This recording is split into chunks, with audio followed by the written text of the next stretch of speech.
All right, guys. So, you guys in second period, you're lucky, so I'm not gonna be there.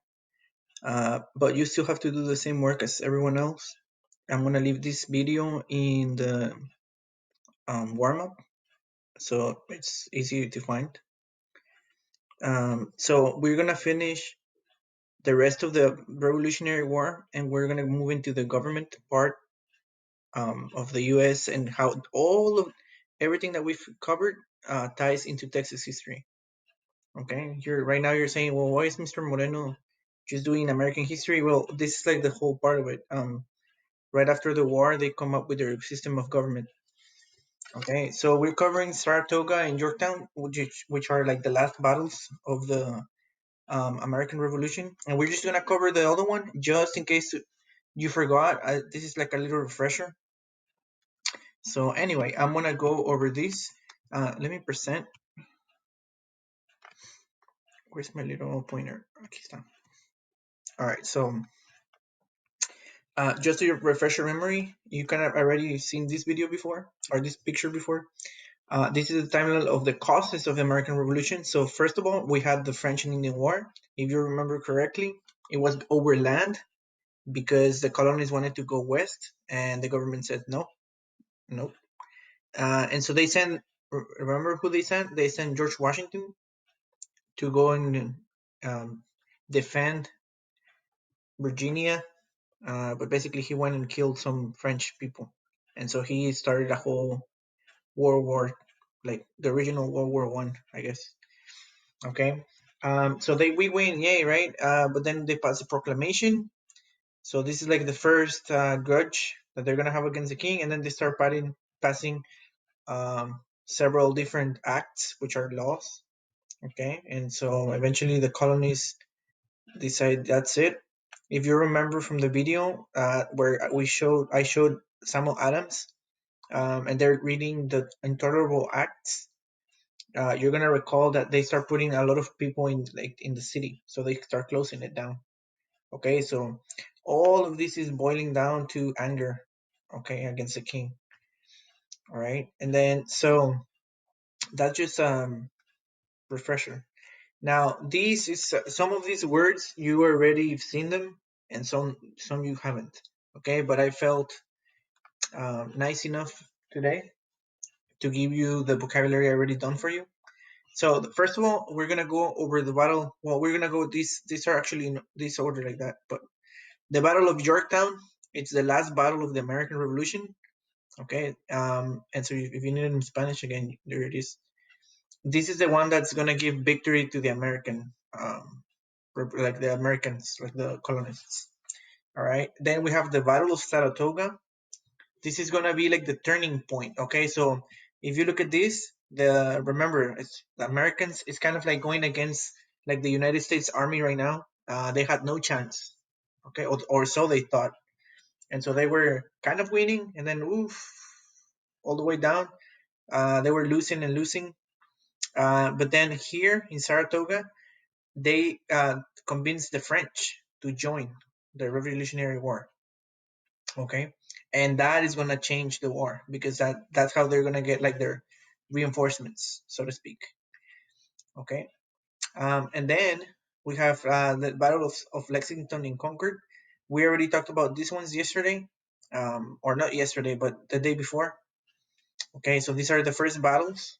It's basically one, but it's kind of like, I guess, like half an hour. It's kind of like going from here, from Brownsville or Brownsville or Los Fresnos, going to McAllen. It's like kind of the same people. Okay, so these take place, and then this is like actual vocabulary that you need to learn. Uh, Guerrilla warfare. We already called this one last time around. If you guys remember, you played when you play in Call of Duty, you camp.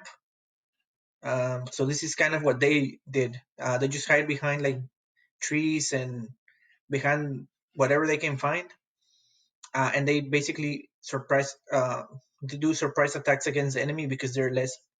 Okay, this is kind of what like the people did back when the Romans were in power. Since they couldn't go head to head, they would just like hide and then hit and run. Okay, I think I have it here somewhere. Yeah, hit and run tactics. All right. Then we have allies.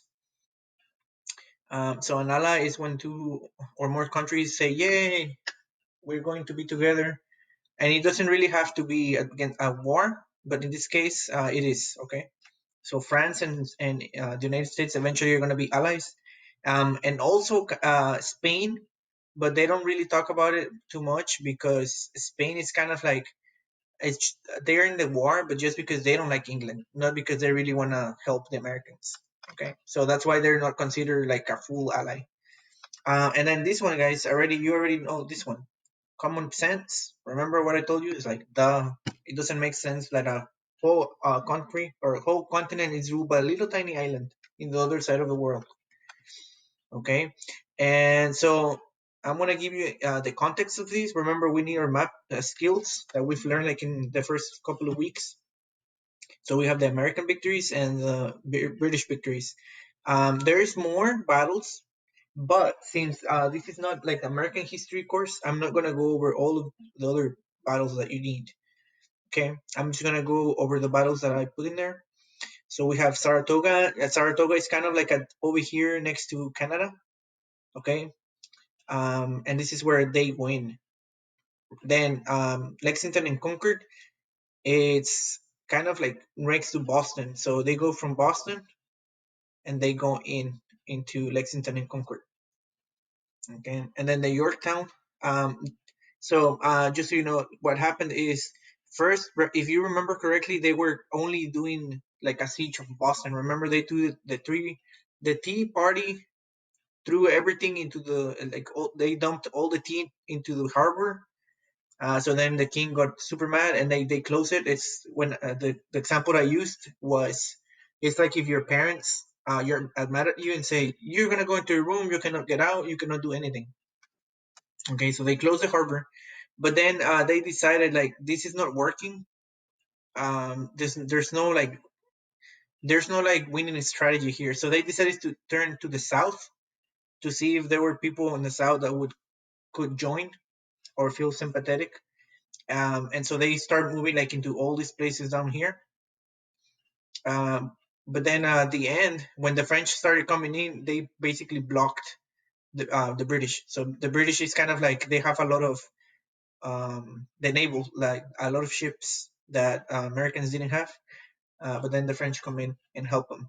Okay, it's kind of like right. It's like kind of like if a regular army, just like infantry, just like foot soldiers, go against like a bunch of tanks. It's gonna be hard. Okay, but then the French come in and then they block the British army here. There's no reinforcements, so they are have to surrender. Okay, so this is gonna be our timeline. This is the actual revolution. The other one was the causes. This is the revolution. So first of all, we have the Lexington and Concord, which we already talked about. Then right after that, well, not right after, but like maybe half a year later, they have Common Sense. The duh. All right.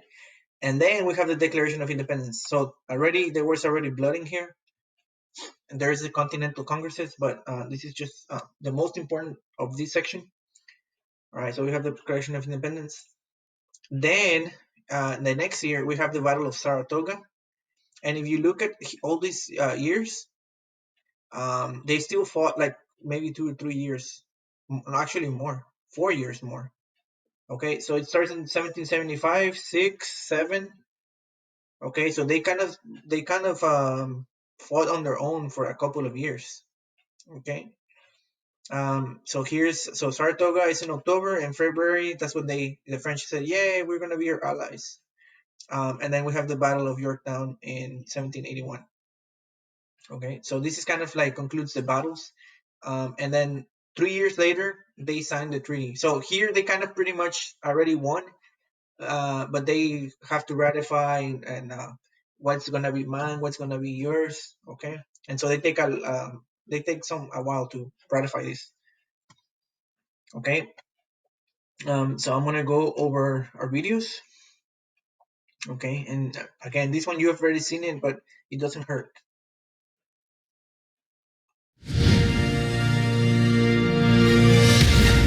The colonial soldiers are about to meet their first test.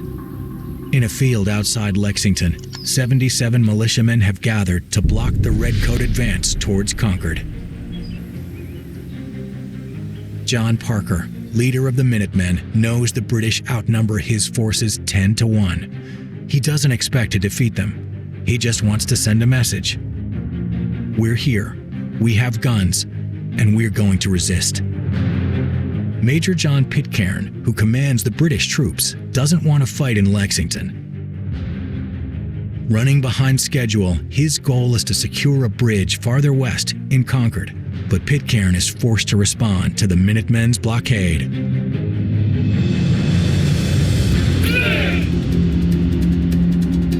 Lay down your arms. Hold! Do not fire! Neither side wanted a war to start.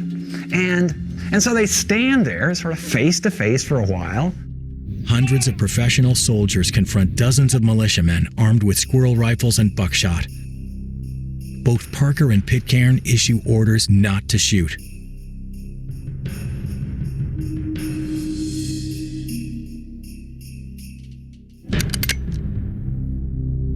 And somebody fired. And to this day, nobody knows exactly who fired. Was it a British soldier? Was it an American soldier? Was it a bystander? Who knows? The shot triggers a hail of British bullets.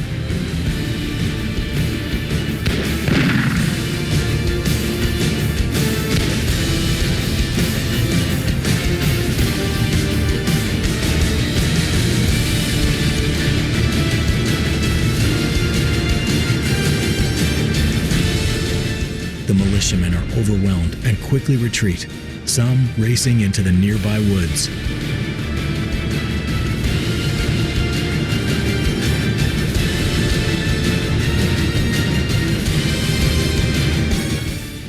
In 15 minutes, the Redcoats have routed the colonists. When the smoke clears, 8 patriots lay dead, and the British soldiers continue on their way to Concord. The Battle of Lexington seems to confirm the worst, that Americans have no appetite for battle.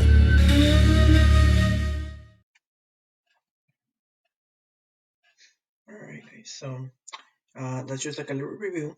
And again, why do you think it's called the shots heard around the world? Now I gave you a clue this time. So remember, the British are like the big army. Okay, so they're like the best right now. Or at this time, they're like the most powerful. Okay, so look at the little picture right there, and you can kind of know what it is. Okay, then so I'm gonna talk about a little bit about Saratoga. So you really don't need to know a lot of details about this one, except that they were trying to change strategies, like the British Army, and basically they failed. Okay, they were like captured, and then the Americans kind of won in there, and that really helps them like get motivated. Yay, right? But also that helped Ben Franklin and John Adams. So those are the guys that we saw in the other video, that they're like discussing, and they're asking Jefferson, hey, what do you think about this? We should change a little piece here and here and there. So they have been sent to Europe so they can get help. Okay. And so what's going to happen is the French are going to come in. So they're going to become our allies. Okay. Remember that word, our allies. Okay. And so after that, the French are kind of like also powerful. So it's kind of like right now would be kind of like Russia and the Russia and the United States. They're both powerful, and so they're gonna help like a little country, which is the U.S. in our case. Okay, that makes sense. I hope. Okay, and so they're gonna start providing like military assistance. Basically, they're gonna start sending weapons. All right, and after a couple of years, they're gonna send like actual soldiers who trained like Americans, like. Before, remember, you saw those the other video, they're just like random dudes fighting, okay? And so they're gonna bring actual professional people from France that are gonna train the colonists. Okay, so I'm gonna show you the Battle of Saratoga, which is, remember, the turning point of the war.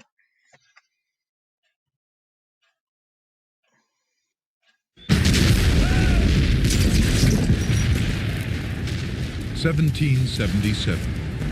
The American War of Independence is in its second year. New York and many parts of the colonies are in British hands.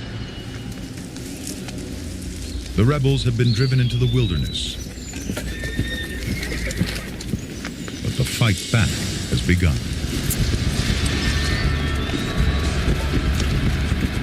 Patriot sharpshooters target a British army under General John Burgoyne. They've already picked Sorry, I'm gonna do some commentary in this one, guys. off Burgoyne's Native American guides.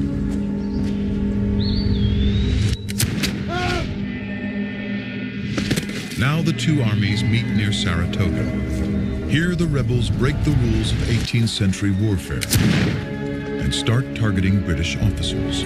All right, if you remember last time that I talked to you about not guerrilla warfare, but guerrilla warfare. Okay, remember I told you that before it was like your ghetto. If you try to do a different type of military, like the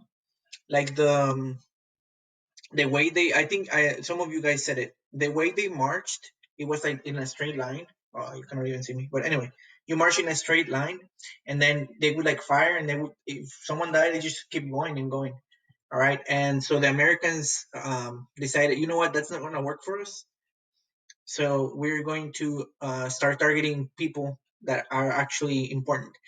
So it's kind of like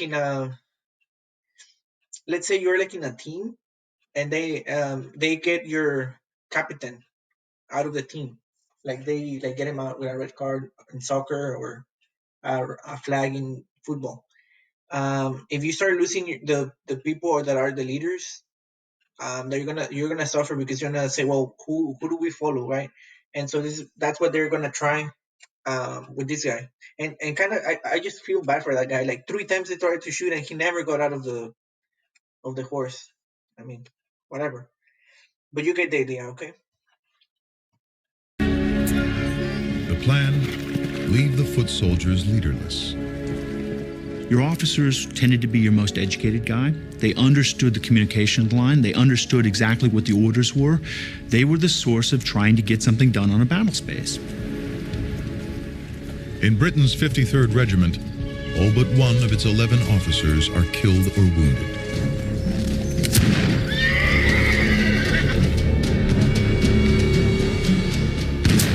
The tactic of assassinating officers appalls the British.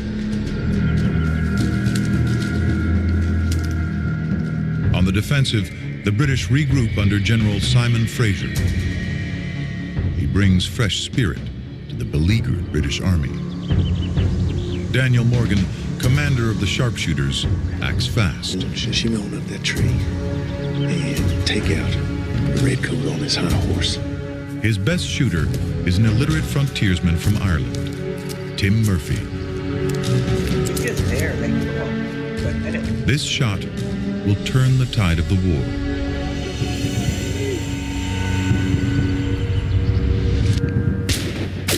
The first shot misses.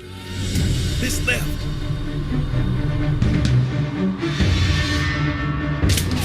The second skims his horse. Too high. Reload. Come on. Take him out.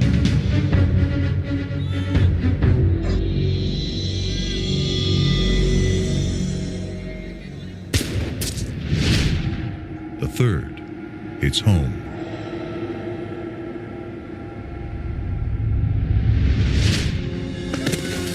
You could argue that whoever fired the bullet that took out Simon Fraser did as much as any founding father to establish American independence.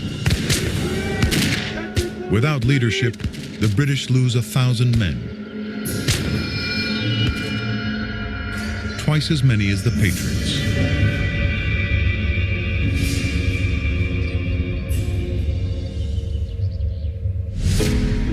On October 17th, 1777, General Burgoyne surrenders. It's a turning point. The victory persuades Britain's greatest rival, France, to join the war on America's side. All right, that's kind of like Russia and the United States going to war for like a little small country, let's say like Cuba or Mexico. Okay, the U.S. is like the small country.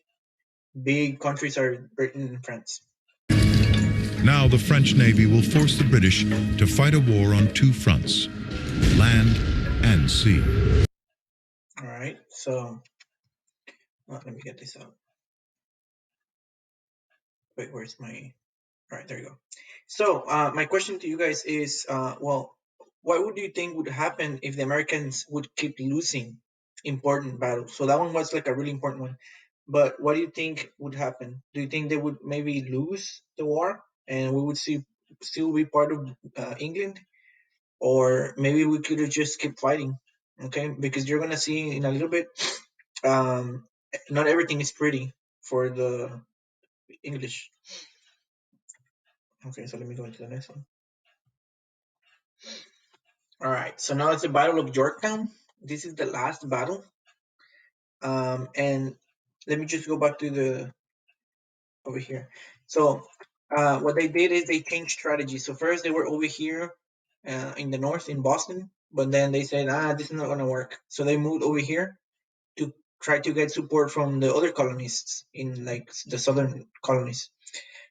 So right here where it says Battle of Yorktown, if you see, there's like this little it's like a bay area or a peninsula if you're looking at Maryland. And so remember, they have boats, but then the French are here now. So the French are going to fight them, okay?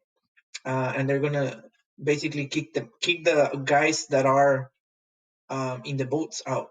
So then there's the soldiers that are here, the English soldiers that are here, they're like, well, what do we do? They're like stuck there. It's kind of like a siege, okay? So they don't have anywhere to go or anyone to help them out. Okay. Oh, and then by the way, I know you guys like that Paul. So I don't know what the guy name is, but it's one of those Paul. Let me just check it out. Just so I can make Joseph. Oh, no, not Joseph. Make you guys laugh. It's Paul something. Oh yeah, John Paul Jones. He's gonna be on the ships. They're gonna get some ships. But we don't really need to talk about those. Okay, so then the Battle of Yorktown, that's it for the British. They're going to surrender. And so basically what's going to happen, they're going to stop having weapons there. They're going to run out of powder for the cannons. And at some point they say, well, if they're not coming, no one's coming, we need to surrender. Otherwise, we're going to get all killed. Okay. So that's the major battle at the end. There's like maybe one or two more later, but they're not like big as this one. Okay. And so Washington actually thought this might drag a little longer. But in England, this war was like already like 8 years. We're just wasting money. And so the parliament said, yeah, that's it. And so the prime minister is kind of like like Trump here, like the president. They kick him out of office because he basically lost the war. Okay. So I'm gonna play this one for you. And I'm gonna make a little commentary on this one, okay?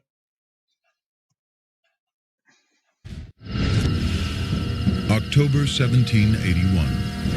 6 years into a war the British thought would last 6 months.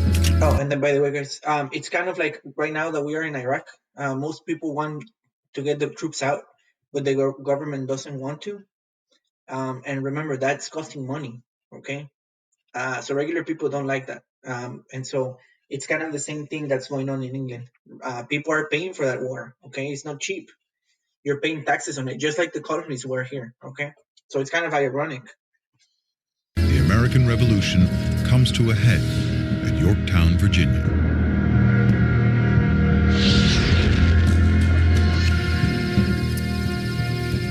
In trenches around the fortified city, Plum Martin, now a sergeant, waits with 8,000 other Patriot soldiers for the signal to attack. Washington's army has reinvented itself with sharpshooters, with training, discipline, and new weapons. All right, those new weapons and all that stuff is the French coming in and helping them out, okay? And and with a spy network that has saved the French fleet, giving the rebels dominance at sea. What remains of the British Army is under siege in Yorktown. Trapped in the city, the Redcoats wait for reinforcements.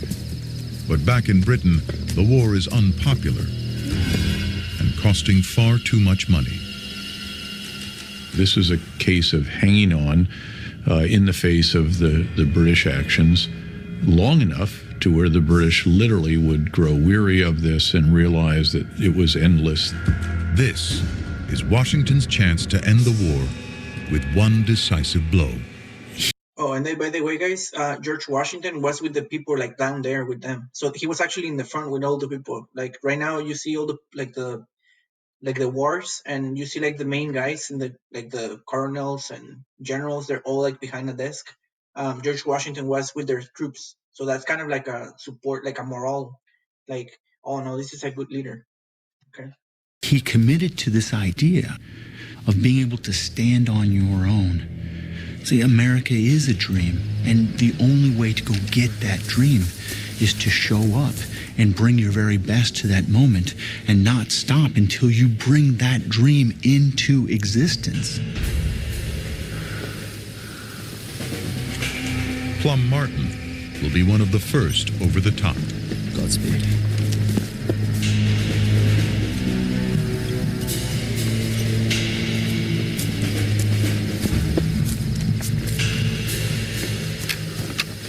How you doing, old friend? Good. How are you?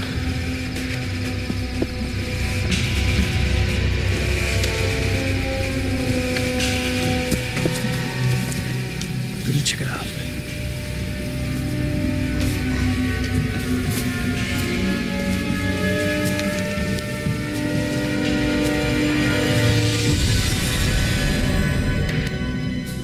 Behind Yorktown's defenses, 9,000 battle-hardened British troops are waiting. All right, and they also forgot to say, and this is like a cool angle to show you.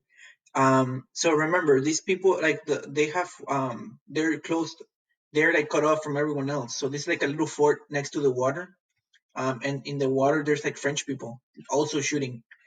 Okay, so for like 6 or 7 days, Washington is like just dumping like cannonballs into this place right here.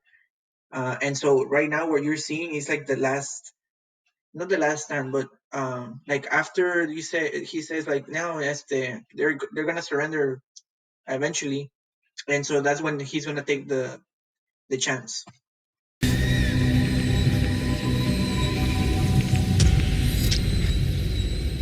They're protected by a series of outlying cannon forts called redoubts. By October 14th, just 2 remain. If they're captured and their guns turned on Yorktown, the British will be forced to surrender. Listen, look up there. It's time.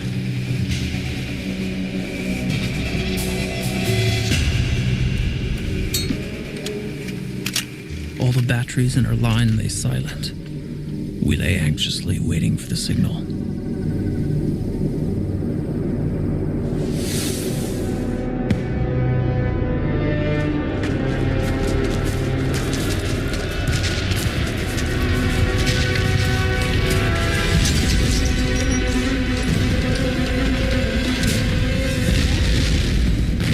Patriots race 100 yards to the British lines under fire and a hail of hand grenades.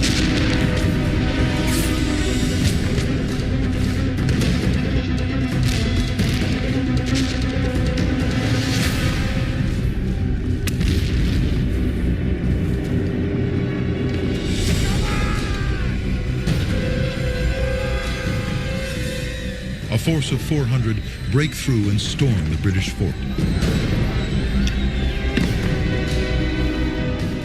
Fighting in close combat with bayonets, they beat the Redcoats back.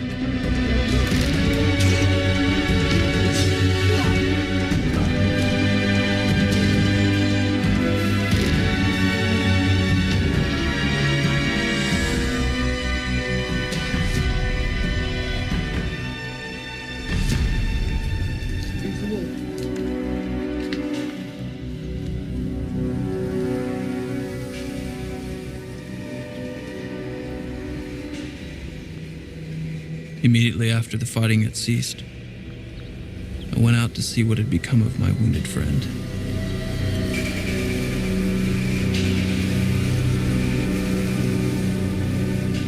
He was dead. Okay, so it doesn't come cheap. There's people dying, dead. 34 of Martin's comrades lie dead or wounded. But they've breached Yorktown's defenses.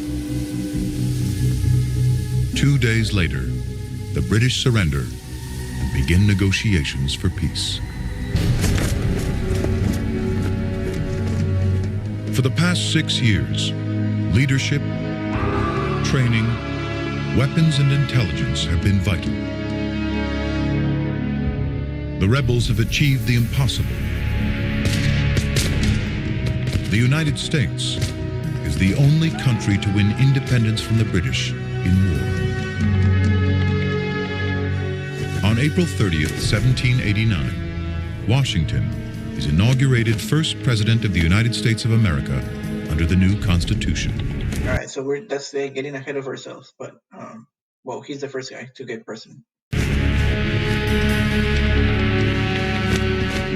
But liberty comes at a price. Over 25,000 men have lost their lives in the battle for independence. Okay, so let me just go back to here so we can finish. All right, so that's the Battle of Yorktown.